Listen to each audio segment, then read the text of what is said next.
So the basic principle you want to keep in mind while drawing from reference is to actually look at your reference in the form of shapes. Whatever shapes we have, what do I mean by that? So I'm just going to show you guys what I mean by that and how we actually divide the reference into shape and how it actually really helps you creating exactly what you're looking at. So I'm going to divide this broccoli into small shapes and you will learn what I mean by that. So the first shape we see is a cylinder. Not even a cylinder, it's actually a rectangle, not a cylinder perfectly. Then we obviously see some circles around here. We also see a bigger circle in itself, so like that, right? And we also are looking at some smaller rectangles right inside of this very specific rectangle. And then we have some cylindrical shape almost because this has some curve over here as well.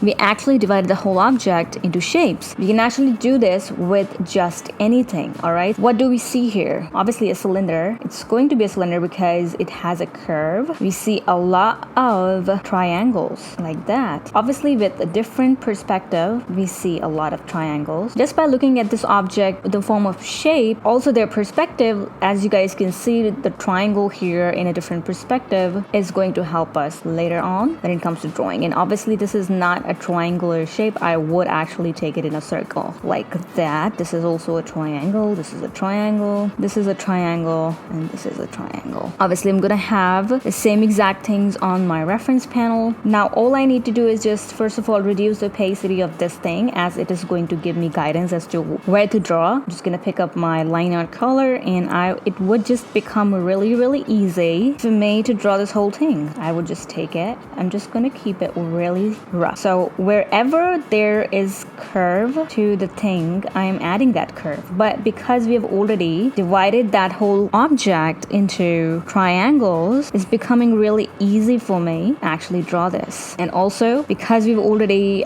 divided into shapes, as I said, but we have already also not just divided this into shapes, but also kept in mind their perspective, it's becoming really easy for us to draw now, as these are like literally guides for us to draw. So even if we like divided the whole thing into triangle, that does not mean it's going to stay a triangle. It just, the triangle is there to give us guidance, right? You see how easy it is right now for me to draw. I'm just gonna speed through this process so that you guys can see how easy it has become. And also you wanna also keep on looking at reference even if you have like divided it into shapes. It's really helpful because it'll just help you in deciding where to add the curves, right? So, and then we're just gonna do the same thing, but what we're gonna do is we're gonna just add more of these, but in a very circular form because all of them are kind of meeting each other at the top, but in a very circular kind of way. Now if I just hide this layer, this red layer, just look at this. Obviously this is very rough, but I hope this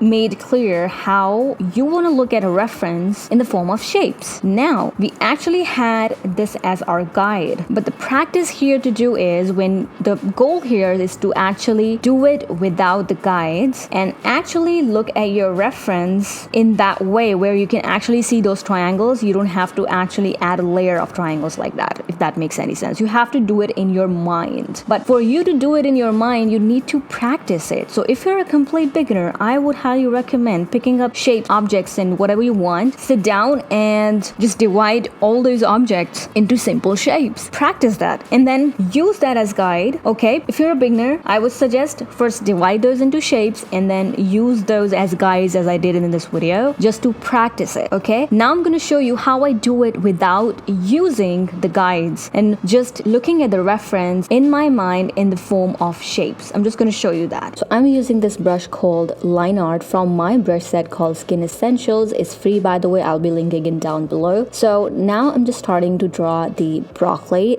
and this is going to be the rough sketch. So whenever I am creating the rough sketch or the line art for a drawing, I first go ahead and lay down the rough sketch for it. So as I told you guys before, what you want to do, you want to divide the object in your mind in the form of shapes. I have already added the division on the right hand side. I've added that as a reference image for you guys, but at the time when I was actually creating it, I was just doing it in my mind, and that is going to come when you practice a lot. Okay, you just need to kind of start dividing the objects into shape so that you can just do it in your mind, and then you can just directly start drawing on the artboard. Alright, so that's what I'm doing here. So once I was done with the basic sketch of it and I was happy with it, I went ahead and I started darkening up those lines, and this is going to be my final line art, so that's why I'm doing it this way. But if your process is different, where you keep the rough sketch and then you start painting it and then after that you do the line art, that is completely fine. But for this video, I just wanted to perfect my line art. And I know these objects or these vegetables and fruits are really easy to draw, I know that, but I intentionally picked up these vegetables and fruits because I wanted something really simple to show you guys how it is done, how it is divided into shapes. I'm going to make a part 2 of this similar video with the similar concept, and in that video I'm going to actually pick up more complex objects and gonna show you guys how to divide those complex objects into shapes and then draw